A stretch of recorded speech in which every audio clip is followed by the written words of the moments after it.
Oke, Assalamualaikum warahmatullahi wabarakatuh. Pada kali ini, kalian akan belajar keseimbangan kimia dengan melakukan praktikum dengan lab virtual, yaitu PET Simulation. Nah, PET Simulation itu apa sih?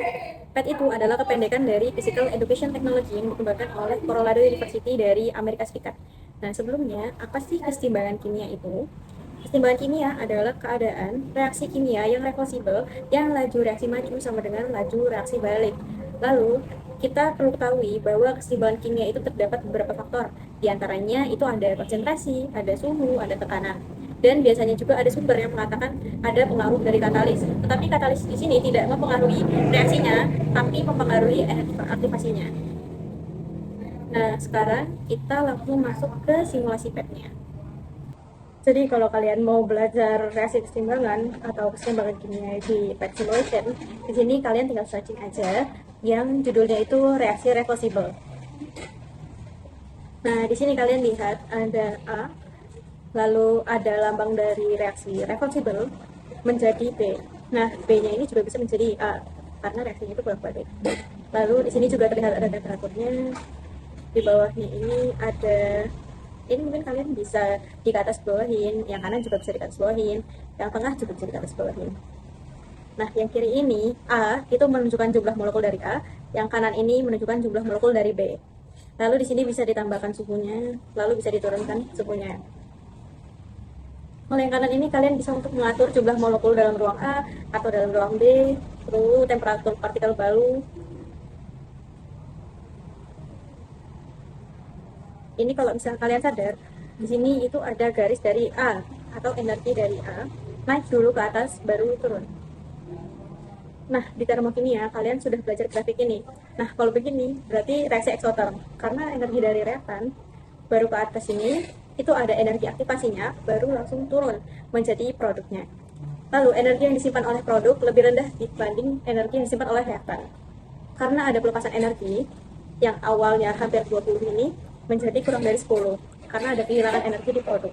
Energi yang dilepaskan itu menunjukkan bahwa reaksi ini eksoterm.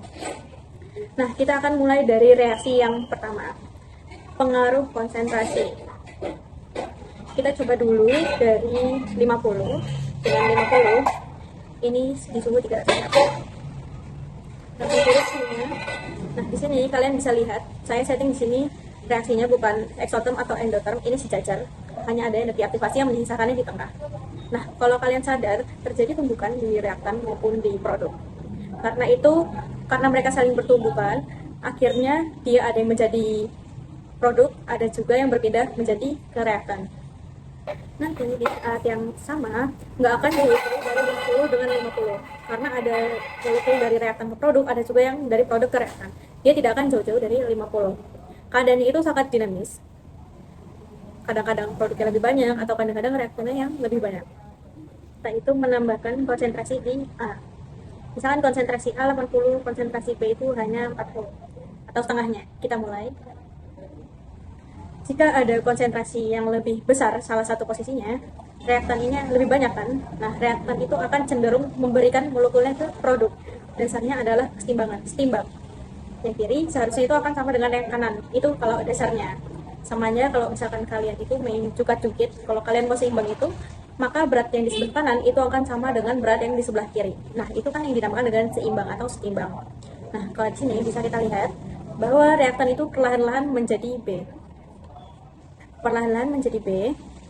Ini masih segini, banding segini.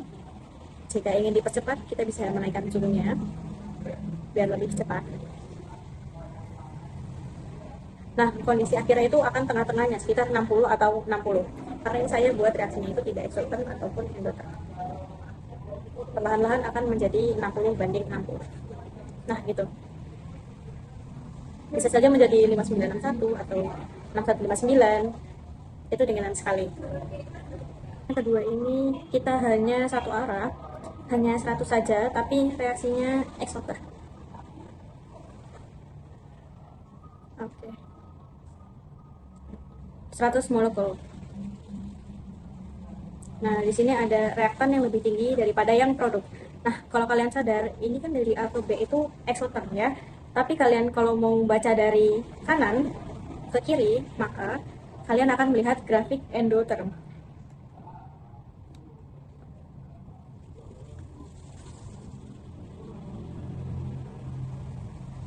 Nah, di sini kalian bisa lihat, karena ini reaksinya dari kiri ke kanan, exotherm, dari kanan ke kiri itu endotherm, seiring penambahan suhu, akan cenderung jumlah B ke A itu akan lebih banyak dibanding sebelumnya, dibanding saat suhunya rendah.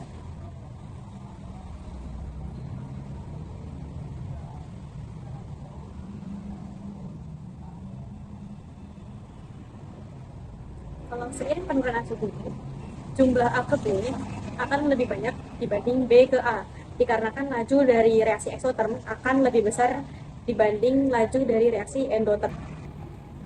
Baiklah, kita sudah tiba di akhir sesi materi kita hari ini. Semoga topik pembelajaran kesimpulan kimia tadi bisa jadi bekal atau ide baru untuk kalian semua.